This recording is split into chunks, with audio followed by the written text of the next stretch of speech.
నిన్నటి దినం శ్రీ జనసేన అధినేత పవన్ కళ్యాణ్ గారు ఉప ముఖ్యమంత్రిగా ఛార్జ్ తీసుకోవడం జరిగింది. అందులో మొదటి సంతకం కింద ఉపాధి హామీ పనులను రైతాంగానికి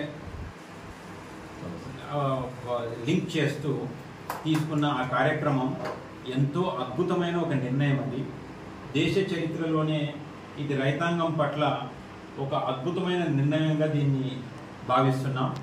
ఇది ఎన్నో సంవత్సరాలుగా జరగాలి అని చెప్పేసి మేమందరం కూడా కోరుకున్నాం.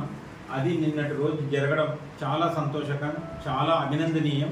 ముఖ్యంగా ఏంటంటే ఇది ఎంతటి ప్రభావం చూపుతుందనంటే, ఒకప్పుడు ఉచిత విద్యుత్ ఎంత ప్రభావం చూపించిందో అంతకన్నా ఎక్కువ దీని ప్రభావం ఉంటుంది అని చెప్పేసి ఈరోజు చెప్పగలుగుతాం. ఎంతోమంది రైతాంగంగా చేయాలి అని చెప్పేసి అని అనుకుంటున్నా, చదువుకున్న వాళ్ళు కూడా రైతాంగం పని చేయాలి అని చెప్పేసి అని అనుకుంటున్నా, ఈ కూలీల వ్యయానికి భయపడి వాళ్ళు రైతాంగానికి దూరంగా ఉండినారు. ఆ కార్యక్రమం పంట పండించే కార్యక్రమానికి దూరంగా ఉండినారు. కానీ ఈరోజు అనుసంధానించడం వలన రైతులకున్న అతి ముఖ్యమైన అతి ఇబ్బందికరమైన ఒక సమస్యను తీర్చడమైనట్లుంది. దీనికి రైతుల పక్షాన, ప్రజల పక్షాన, మా కాన్స్టిట్యున్సీ పక్షాన ఆయనకు అభినందనలు, కృతజ్ఞతలు తెలియజేస్తున్నాం. మరీ ముఖ్యంగా ఈరోజు అంతేకాకుండా ఈరోజు ఇంకా రైతులకు గత 5 సంవత్సరాలుగా ఒక డ్రిప్ వచ్చింది లేదు, ఒక స్ప్రింక్లర్ వచ్చింది లేదు, ఒక ఇన్పుట్ సబ్సిడీ వచ్చింది లేదు. వీటన్నిటిని కూడా మళ్ళీ పునఃప్రవేశించబెట్టాలి అని చెప్పేసి మేము ప్రభుత్వానికి విన్నవిస్తున్నాం. అంతేకాకుండా గతంలో 16,000 రూపాయలు కడితే ఒక ఎలక్ట్రికల్ కనెక్షన్, మోటార్ కనెక్షన్ రైతాంగానికి వచ్చేది.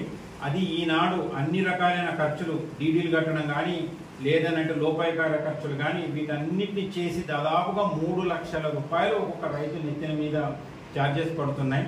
వాటన్నిటిని కూడా సరిచేయాలి అని చెప్పేసి నేను ప్రభుత్వానికి, ఇక్కడ ఉన్న ఎమ్మెల్యే గారికి, వారికి నేను విన్నవిస్తున్నాను.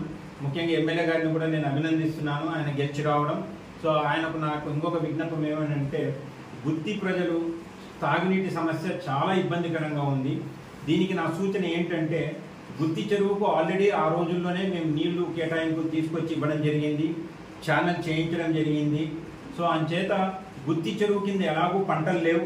అందులో అక్కడ ఎన్టీఆర్ గృహాలు అని చెప్పేసి లేదు, అక్కడ ఈరోజు ఇంటి స్థలాలన్నీ కూడా ఇచ్చున్నారు కాబట్టేసి దాన్ని అక్కడ పంటలు ఎవరైనా వేయడం లేదు కాబట్టేసి గుత్తి చెరువుని త్రాగునీటి ట్యాంకు కింద, సమ్మర్ స్టోరేజ్ ట్యాంకు కింద దాన్ని మార్చి అందులోకి వెళ్తున్న వ్యర్థపు నీరన్నింటినీ కూడా డైవర్ట్ చేసేసి గుత్తి చెరువుని తాగునీటి చెరువుగా మార్చేసి ఒక ట్యాంకు కింద మార్చేసి సమ్మర్ స్టోరేజ్ ట్యాంక్ కింద మార్చేసి అతి త్వరలో గుత్తి తాగునీటి సమస్య తీరిపోతుంది అని చెప్పేసి నేను సూచన చేస్తున్నాను.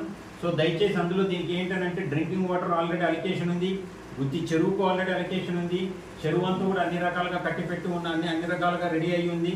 సో దాన్ని ఒక సమ్మర్ స్టోరేజ్ ట్యాంక్ కింద మొత్తం క్లీన్ చేసేసి ఓన్లీ దాన్ని అందులోకి వెళ్తున్న మురుగు నీరుని ఒక్కటి డైవర్ట్ చేసేస్తే గుత్తికి శాశ్వత నీటి పరిష్కారం కింద ఇది ఉంటుంది. సో దయచేసి దీన్ని చేయాలి అని చెప్పేసి నేను కోరుకుంటున్నాను. జై హింద్.